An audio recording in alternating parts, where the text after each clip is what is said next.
This podcast is proudly sponsored by Brand Factory Group, a leading merchandising sales and in-store sampling agency across the FMCG sector.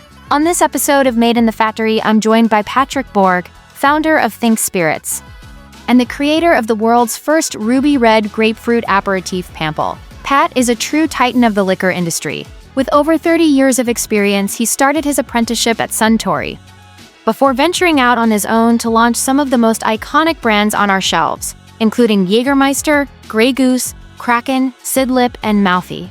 After selling Think Spirits to the Amber Beverage Group and spending 8 years transitioning the business, Pat is now entering a new chapter focused on innovation, global distribution, and giving back to the industry through his upcoming book, Selling Wow.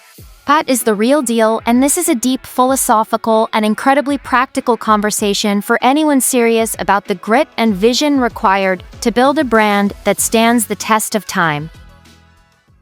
Welcome to Made in the Factory episode 13. I mean, it's been a hell of a story to start.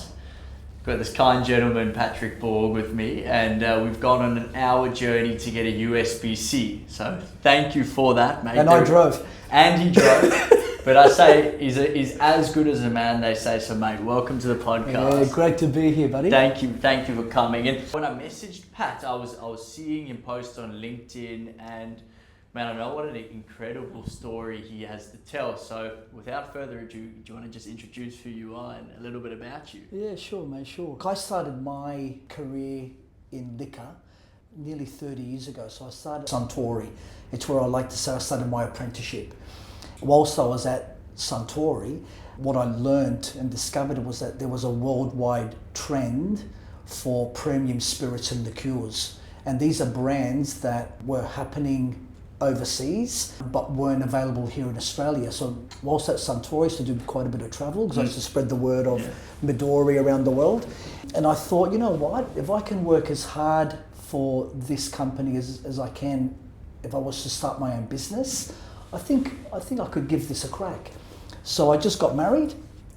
A month later, I started the company called Think Spirits, which was 21 years ago. Literally started it out of my spare bedroom, then worked my way into a garage, which was separate to the house where I lived. And my wife's hairdressing salon was at the back and I was at the front, and built Think Spirits to be, at the time when I sold it to Amber Beverage Group, the largest independent spirits company in Australia. Wow. Launched many brands. I launched myself brands like Jägermeister, Grey Goose, Kraken, Sidlip, Mouthy. I launched my own brand, Pampel. And when I sold the company, I then spent the last 8 years transitioning myself out of the business. I said to myself, I'm going to turn 50. And at 50, I'm going to start a new chapter in my life. And that's where I'm here today. So I'm working on 4 specific projects, which I'm sure we can talk about throughout this podcast. And it's been pretty good, mate. What I find so amazing about the story is you've now got the retrospect on 30 years of hard work, as we discussed as we drove to find a USB-C. But to Harvey Norman. Well, to Good Guys and then Harvey Norman. But take me through that decision. So when you're leaving Suntory and you've got this vision to build something for yourself, take me through what is going through your head at that stage. I've always had that entrepreneurial spirit from a young age. I always said to myself, I'm going to build a business of my own one day. I didn't know what it was going to be, but fate finds you, right? And what I've learned is you've got to have belief in yourself. And I just took the punt. I thought, let's just go and set up a distribution business on my own. I brought in some key brands from overseas, which were happening overseas, but not doing well here, not existent at all. And it was quite easy for me to make that decision. A lot of people thought I was going to fail, but I just had that belief in myself, and it was just the grind of persisting. I can tell you stories on how I started selling. I started selling booze. I bought 2 super cheap auto aluminium cases. I'd put the products inside. I'd go from bar to bar, and I'd be working till 3 o'clock in the morning, getting home, having a good 2 hours sleep, and getting up 6, 7 in the morning, placing the orders that I just got from the night before. And I just kept doing it and just consistency, believe in what you're passionate about, and ended up building this great business. Amazing. And I mean, I do want to dive a little bit deeper into some of those early stages of your career, you know, talking about going bar to bar. But I want to talk first about a little bit of your visions when you see brands, right? I know you're quite a philosophical character, as we discussed in the kind of, I really like that because I think that's quite unique today. But what attracts you, maybe over your whole career, but what attracts you when you see a brand? I know it's quite a broad question, but obviously you've had 20, 30 years experience working with some of the world's best brands that you've looked after. What is something and what are the key things that pop out to you when you see a brand, when you think, hey, I can really bring this thing to life? I've been quite fortunate, Arya. I've actually launched quite a number of successful brands. So if I go through some examples, when I launched Grey Goose Vodka, at the time it was the most expensive vodka in the world. It was double the price of the next entrant, Grey Goose. And they promoted it as the world's best tasting vodka. So nice and smooth. And I said to myself, there are so many vodkas on the market all fighting for that one particular price point. If you can differentiate yourself and position yourself super premium or luxury to the other brands, then all of a sudden you've got a point of difference. Jägermeister was another example. When I launched Jägermeister, one of the, some would argue or say it's the worst tasting product on earth, right? But with Jägermeister, it was about the ritual. So it wasn't so much about the liquid, it was about how people consumed and the experience they get from the brand. Another brand was Seedlip. I launched the world's first non-alcoholic spirit. Everyone in my company said, Pat, what are you doing launching a non-alcoholic spirit? It doesn't exist. And I said, but if you can only just create the need for someone to still enjoy that experience of having a night out, but wanted to still socialize. Right? And I think that's really interesting, because I think one of the things that a lot of the brands we have on here today, whether it's grocery, liquor, their biggest problem is standing out in such a saturated market. And I really like what you say about experience, because I know one of the key things in your tenure and when we crossed paths in our lives was activation. So liquid on lips, tastings, how to make people feel alive. And I feel like that's really what you've embodied in the business you built. Yes. Yeah. And talk to me a little bit about, let's go back to the start now. So when you were, what age were you when you started the business? So I was 28 years old. And so I literally just got married. And it was funny, Pat said to me that was the first time I started making money, which... The day I got married is the day I started making money. All the time before that, I was just spending it. I love that, that's brilliant. And talk to me about that start phase, right? Maybe even talk me through some stories of the first 3 to 5 years, because I think those are the times that maybe you forget, but really that was where you as a visionary saw this dream. Yeah. Deeply believed in your ability to deliver, but I'm sure it wasn't easy for you. Mate, it wasn't. And look, I remember there were times when I'd be doing what I thought was my final bar call at 2:00 in the morning. And because we were focusing on building the brands in the on-premise, because that's where you can experience, that's where a consumer can experience that ritual, right? So I never targeted groceries till 5 years down the track. I built my business in the on-premise. And I remember getting in the car at 2:00 in the morning after my last call, buggered. I'm dead now. And I'd start the engine and I'd hear my father in the background saying, with pain comes pleasure. With pain comes pleasure. So I just hear this every time. I go, I reckon I've got 2 more calls in me. I'll turn the car back off and I'd just go out again and do those 2 more calls. And those 2 calls were the most effective calls I'd make, because I had that sort of, that inspiration coming from my family. We had this conversation before. You're building your business for your family. I was doing exactly the same thing. Remember, I just got married. A lot of people thought I was going to fail, and there was no way in hell that I was going to give people the satisfaction that I was going to fail. So I just go that extra 10%. And I did that for a number of years until there was a time where I could afford to start employing people. So then I hired my first rep. I told you I started in the bedroom and then worked my way into the garage. And at the back of the garage was my wife's hairdressing salon, right? I wasn't interested in fancy offices with water views in the city, because the rents were just too expensive. Course, yeah. I could only, I put all my money back into my people when I started hiring them, right? Because people build brands, right? So I was never into flashy cars. I might drive a nice car now, but I can tell you back then, I was very simple, very humble. Everything I did, I put it back into the business. Which is amazing, and I think one of the first things I said to you were the people that worked for you and around you, I've always thought were amazing people, and it really does And they show. still are. Absolutely, but it shows from leadership, right? Because if you've got someone that's driving the boat, driving the race, and they're looking up to the right individual, we always had a really nice time working under your tenure with yourself. And let's talk about people, right?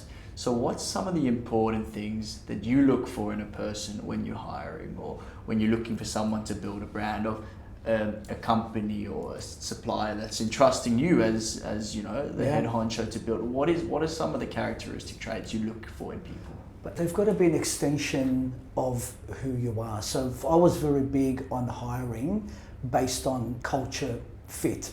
Before we even knew what our culture was, I was the culture, right? And I know what I was like. I was very humble. I was very honest. I was very trustworthy. I don't know if I said it, but you've got to work. You've got to work hard. You've got to understand the value of relationships. You've got to understand the principle of going above and beyond, and you've got to connect with people on a human level, right? So with my interviews, most of my interviews were done in bars. They were done, most of the hirees that I hired were people that my staff who I'd hired initially recommended, right? And then we'd meet with them, and it was all about just making sure that they were culture. I didn't care if they could sell, or I didn't care what they looked like. They just had to have the right culture, the right fit. That's critical. And they've got to have a good heart. They've got to have a good heart. And I'd like you to tell the podcast what you said to me in the car about that quote. If you could, I can't remember exactly, but it was about the heart. Yeah. So I recently just I put in one of my LinkedIn posts, I think a couple of days ago, and something that I learned at a very young age is that the heart that gives is the heart that gathers. So in business, you got to give more than what you are expecting to take back. Because if you go into it thinking, I'm just going in here just for a reason, you're not going to be successful. You got to give more than what you expect. That's a message that anyone that you'd speak to in my team or in my previous team, they will tell you, Pat used to say the heart that gives is the heart that gathers all the time. And that's why I am at this stage now of my career. It's about giving back. It's not about taking anything. Every advice that I give, everything that I do now is, I'm not expecting a reward or payment for it. I try and just give back to an industry that I really love. And I mean, that's such a special quote. And I think, especially in today's day and age where we move so fast and digital, so, like everything happens within a second, sometimes it's really good to reflect, look at what you're giving and what you're getting in return. And I think you're right. And how do you do that in a digital world? Be honest. And be you. Say it. And talk to me about, I really like what you said about meeting people that you work with and the relationship side of who you are. Because to me, it feels like that's a really important part of you. And I know I had a really interesting conversation the other day with someone, how difficult it is, how everything's becoming online. And talk to me about your experience through your 30-year tenure and how important relationships have been and in building what you built. Mate, I forgot. When I've launched brands. I started the company in 2004, and through the brands that are still with Amber today, even though I haven't been there for the last 6 or 7 or 8 months, they're still there. And that's because of the relationships that I built, the trust that they had in me and my people. That's what you get rewarded by loyalty, right? So if you have that relationship and you treasure that relationship, giving more than what you expect to take back, right? Then those customers or brand partners or whoever you're working with, they're going to be loyal, right? And you never meet anyone halfway. It's always a full circle. You know, when I launched Pampel, right, the guy that helped me create this brand and manufacture this brand for me was a guy that I'd known for 20 years. Wow. At Suntory. And I told him when I was at Suntory, one day I'm going to ring you and you're going to help me create my own brand. Amazing. And 20 years later, I followed through with that because I remembered how important relationships are, but also you being loyal back to them and honouring what you're saying. And I think that's amazing. And I was perfect segue because I was about to talk about this brand. I mean, in full transparency, this is the first time I had a cheers with you and a salute, and that was beyond next level. That was amazing. And the packaging, I mean, off the radar. It's going to have a nice seat. It's going to have a nice position here, so it will be in the rest of my videos. That's my promise to you. But talk to me about this beautiful brand. So this is obviously your baby. I know you're obviously working on this currently. Yeah. Take me through the journey of this brand, Pampel. Mate, the journey of Pampel goes back to a duty-free show in Cairns. And I was in Nice, there having a nice aperitif with one of my colleagues who I'd travelled with at the time, John Kakuru. And I'm just seeing this, I've just learnt about this occasion, this aperitif occasion.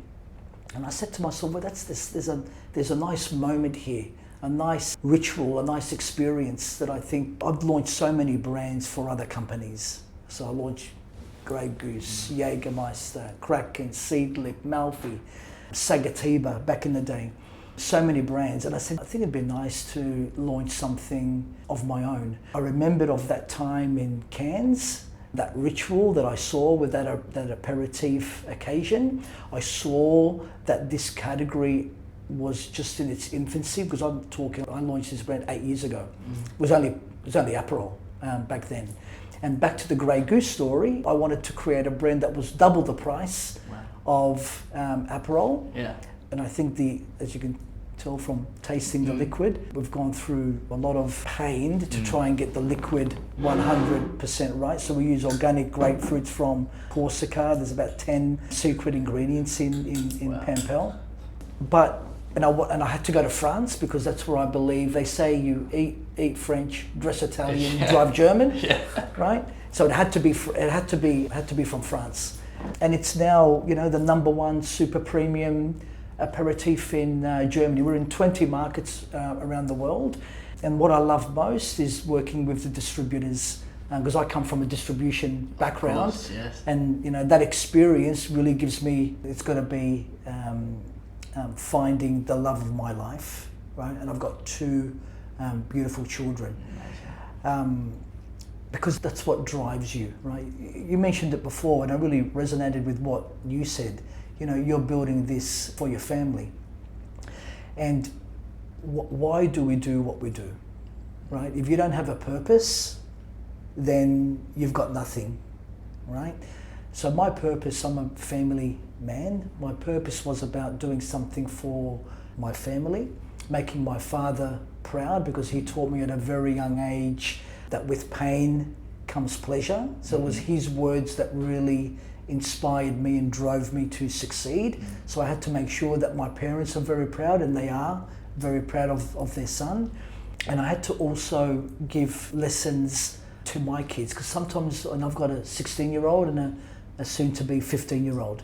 And they're at a funny age where they don't listen to you as much, but let me tell you, they observe you, right? So it's very important that I continue to innovate, to build, to grow, but also to help other people. So giving back, we talked about that heart that gives. It's about giving back because I want my kids to understand that concept that it's not all about take, but you've got to give more than what you take, and that's where the magic happens.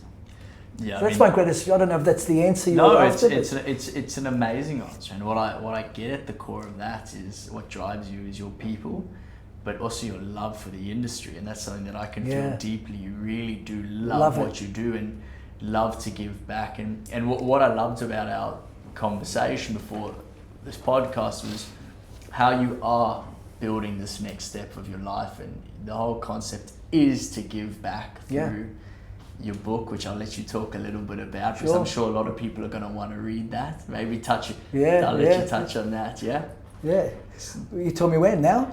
Let's rock and roll. Yeah, I don't want to think the way you explain your book and how that aims to give back is so powerful. I'd love you to talk a little bit about that. Yeah, so as I explained before, I sold the company 8 years ago. Think Spirits, which was my baby. I still have number plates on my car, Think Spirits, that you saw, right? So my passion is there. And it took me 8 years to transition out of that business. As I mentioned to you as well, I needed to start a new chapter when I turned 50. Yeah. And I've just turned 50, so... I did say, mate, you're looking great for 50, eh? Thank you, mate, thank you. It's the Pampel. I was going to say, I was trying to keep this full, but it's too fucking good. I can't keep going. I told you, Jesus, it's good. You can just drink it on its own. Don't even have ice. So 8 years of 8 years of transitioning out of this business, right, which was a journey within itself. You can imagine you've gone from being the owner and founder of a liquor company, and then selling your baby to another person, right? And then transitioning for 8 years. Wow. Right? Then the time had come that it was time for me to walk away from that business and start a new chapter. So when you leave, you've got a lot of time on your hands, right? I always had a dream to write my own book one day. I didn't know if I'd ever do it, but it was something in the back of my head. I've got a story to tell. I'm pretty sure I've got a good story to tell here. Someone's going to like this story. And I think so. Well, there's, a lot of the stuff that we'll be talking this podcast are in the book itself. So I started jotting down some things, and for me it was like a therapy session. I'd get up every morning because I'm an early starter, so I'd get up early when the house is quiet. And I just start writing some things down about the lessons that I've learned and what got me to where I am today. And this thing evolved, and it's still evolving. I'm up to chapter 8. It's still evolving, and I'm at 220 pages. Wow. So this therapy session, I must need a lot of therapy. It's just evolved, and I thought, you know what, this is something, I'm going to probably self-publish this book. I'm looking for an editor as we speak. I'm not looking to make money from this book. If it can pay for its own way, that's awesome. But it's more about giving back to the industry that I love, because we talked about the state of play at the moment with distribution and brands and how crazy everything is. Mate, the things I was doing 20 years ago are still relevant today. And I think we just need to be reminded that, let's go back to basics on how you actually build brands, build companies, what it means to believe in something. And it's also like a bit of a self-help book, because I've read many books in when I was young, whilst I was in business, which helped me a lot. And I thought, it'd be nice to give my story and put it down on paper and, available for anyone in this industry or outside of the industry, or any young guy. I know a lot of young people listen to this podcast. If they've got any inspiration or dreams to start their own business, fuck, mate, this book, I'm telling you, they'll love it. And not because it's my book, it's because there's a lot of lessons there. It's not an easy road. But if you listen to that guy that says, with pain comes pleasure, and you're consistent and you don't give up, you can really make a success in whatever you set your mind to. That's the book. That's beautiful. No, I'll personally definitely be reading it. And it's called Selling Wow. But I love that quote, with pain comes pleasure. That's such a beautiful quote. Yeah. Thank my father for that. And talk to me a little bit about your father, because I think that is an important, the more we talk, I think it is an important part of your story. Mate, he starts off the book, right? He kicks it all off. So my father, mate, he's a Maltese immigrant. He came from Malta in 1964 with my mother. He was 21, she was 17. Wow. Right?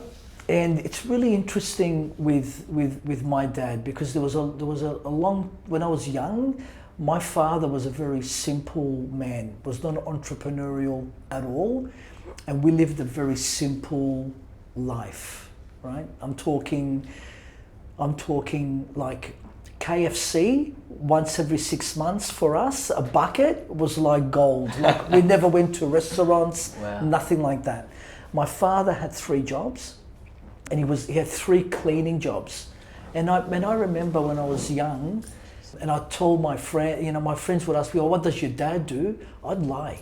I wouldn't even tell them that he's a cleaner. I'd say I was like a handyman, or I'd make something up, or I'd just avoid the question completely, right? But now, and that's why, I want to, I talk about this in the book, and any opportunity I get, I want to say that I was, embarrassed back then. But mate, what that guy taught me is working 3 jobs. It's that 2 o'clock, 3 o'clock in the morning of me getting in the car, turning it off, and then turning it on, and then turning it off and going to do that other call. It's because of my dad, because I never knew my father growing up. He was always working. So he taught me, remember I mentioned before that your kids, sometimes they don't listen, but they observe. I know for a fact that they watch, right? So you're going to lead by example. My dad, probably unintentionally, was leading by example, which I saw and followed, and that's where I got the work ethic from. So my mother, I'm one of 5, so I'm the middle child. She's a stay-at-home mum, and my father did all the heavy lifting. That's the story, man. And it's in the book. And it's in the book. Gee, I mean, that's really inspirational. I'm just thinking about my own father, and you saw him today. He's recently joined my business. What a great guy. Yeah, great guy. He's amazing. But I spoke to your father for probably a minute, and that guy's story is very similar to mine, man. It's crazy. Also, yeah, good man. Immigrated from South Africa, and I think you're right. I mean, the hard work and the ambition and the drive does come from family, but then also it comes from people we love. And I think whether it's at home or whether it's in a business space, or it's what you see in the front line, but also sometimes leaders aren't at the front. They're at the back, pushing the team forward, and it sounds like that was the case with you. 100%, mate. Yeah. I knew everything in my business. I wouldn't get none of my staff to do anything that I hadn't done myself. Very important. And your love for liquor, I mean, just listening to sort of the backstory, and obviously your father didn't come from a liquor space. Where did your love grow for the space? Mate, it's got to go back to the Suntory days. You've got to remember, when I started at Suntory, it wasn't in Australia, it wasn't the business it is now. Nowhere near. We were like 20, 30 staff. Wow. Right? So it was tiny. It was basically, how Think Spirits was, right? And they had a great culture. I learned from Ian Atherton, who's now the chairman, CEO of Spirits Platform. So him and I worked together, and he led from the back as well. So I just used to observe what he did and how he did things. He probably didn't even know that I was watching and observing him. And man, I've got to put a lot of credit to the way Ian ran the business. Very honourable, trustworthy, honest. And I took a lot of inspiration from him. And because it was a good company to work for and good people, they worked from the heart, we all worked hard, how can you not fall in love with that, with a purpose of, you do the right thing, you wake up in the morning, work your butt off, and be proud of what you do, how can you not fall in love with that industry? And all I did was I was just an extension of what Suntory was back then, and I just carried that to my business. And I love it because you meet great people. 99%, and I say 99% of people in our industry are actually good, honest, hardworking people with integrity. They all just want to, build and grow a legacy. You got to look at a brand as sometimes as not just as a brand or a product, but as a legacy. Because these things stand the test of time. Look, Jägermeister, developed back in the 1700s. We're talking legacy stuff here. It's inspirational. Absolutely, and I think one of the things that stands out, we're speaking to you, is I believe you're quite a visionary. And you're not always necessarily focused on a brand today, but what it can be. And that was one of the things I've taken, not from this podcast, but from other people. Yeah. Which is a credit to yourself that people talk. Yeah, you got to have that long-term vision, mate. People expecting to launch a brand or a product today, and it's got to take off, mate. Aperol, talking of this category. Was sitting on shelves for 70, 80 years, and then all of a sudden they come up with this ritual of, talk about the ritual, which is what makes a brand successful, and all of a sudden this brand just takes off, right? So, but sometimes it can take a generation or two for a brand to be successful.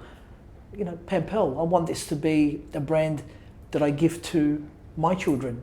We talk about it, we come back to why we do things. I thought Think Spirits was going to be that business that I was going to hand down to my family.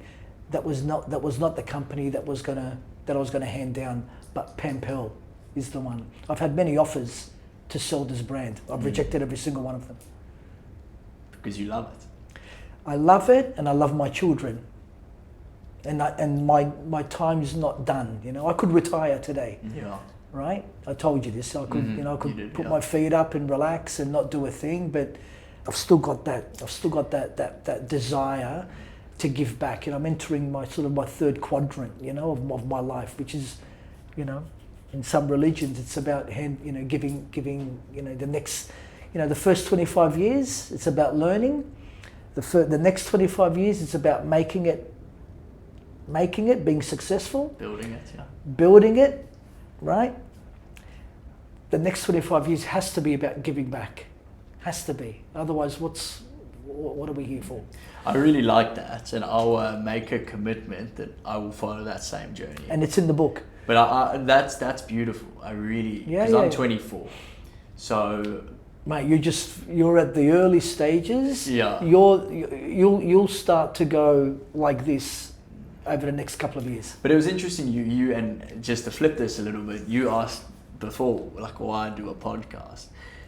Because the reason is not really for the LinkedIn stuff, but I love learning from people like yourself that have so many years of experience. And what I've found in my 24 young years on this world is you don't very often sit down and have long format conversations and learn from people anymore, because we live in such a fast moving digital world that it's really special when you can sit down, connect and hear stories, because I think face to face, and I think that's the biggest thing. It's about the human touch, and you mentioned it when building brands, right? How do you build brands? We build them by experiences. You built them at 2 a.m. when you're with the bartender having a drink. You probably didn't want your last drink. I'm assuming your father picked you up because you may have had one too many drinks. No, he never picked me up. No, you got to walk, Pat. Oh wow. No, he was working. He was working really hard. It's amazing. And talk to me. As I said to you in the car, I've got a lot of viewers that are young and in this sort of learning, building phase. This is putting you a little bit on the spot, but let's talk a little bit more about brands, because I know you're a brand builder and a brand lover.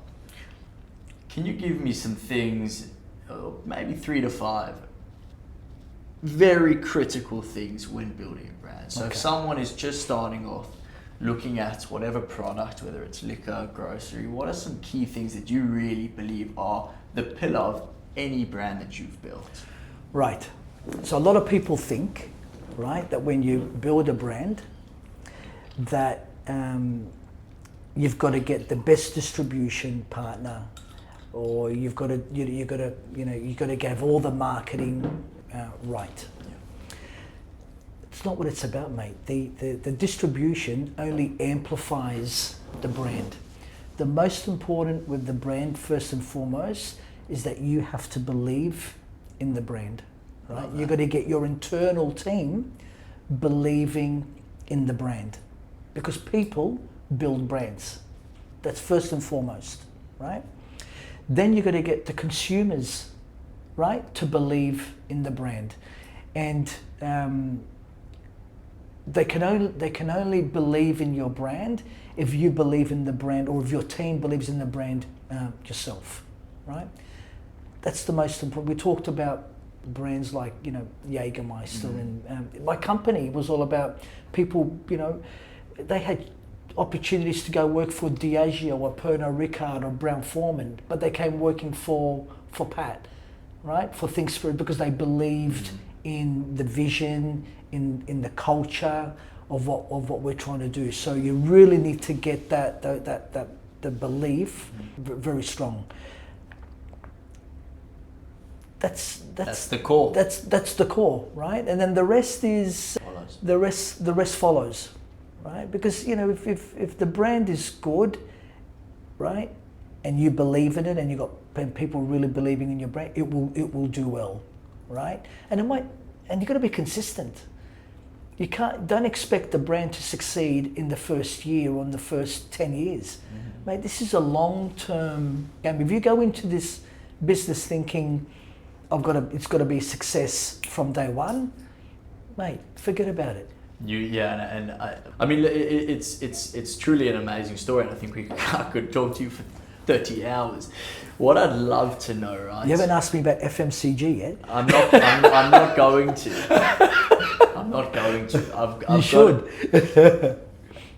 I'm going to ask you about it now after the next question, yes. So it's coming last. But there's this theory within liquor that brands are built in the on-premise, right?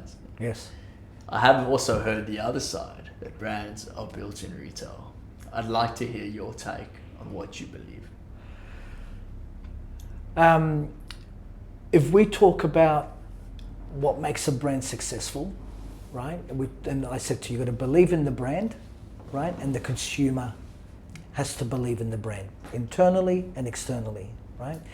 You can create that belief system in on-premise or at retail.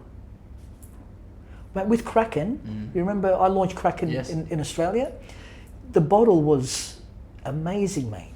Like within 1-2 seconds, you looked at a bottle of Kraken, and it just captured the emotion of that consumer. So absolutely, you can build the brand in the off-premise. And whoever tells you otherwise, you've got to go back and what's the belief system? What actually makes a brand successful?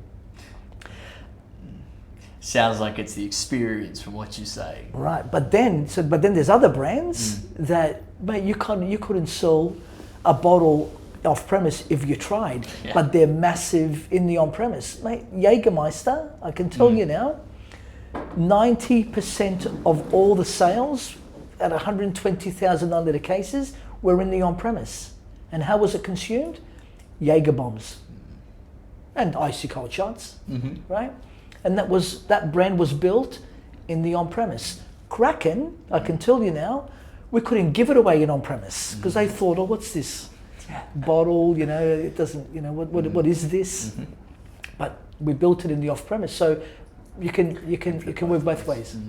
And talk to me about your perspective on FMCG. Let's get to that question. Because I know. Isn't this an FMCG podcast? Well, I'm trying. It can be whatever you want. That's the beauty of it. But tell me your opinion, because I know you've got quite a strong one on that. Look, mate, I've always hated the word. Probably hate is a strong word, but I've always disliked this word, fast-moving consumer good. Because what does what does it actually mean? If I think of fast-moving consumer good, I think Unilever, I think toothpaste. I'm thinking, brands that are connected to big companies with no emotion, no feel.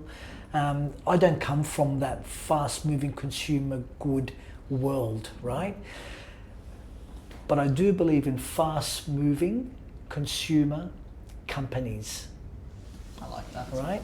Because I can tell you, mate, no longer does bigger beat smaller, faster beat slower.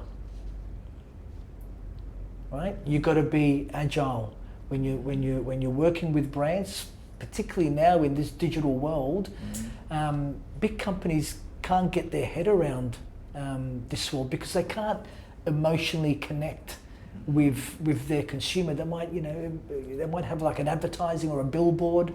Fine, right? But what about brands that you're launching? And I've spent my career launching new brands. Brands from zero and built them up to be, massive brands.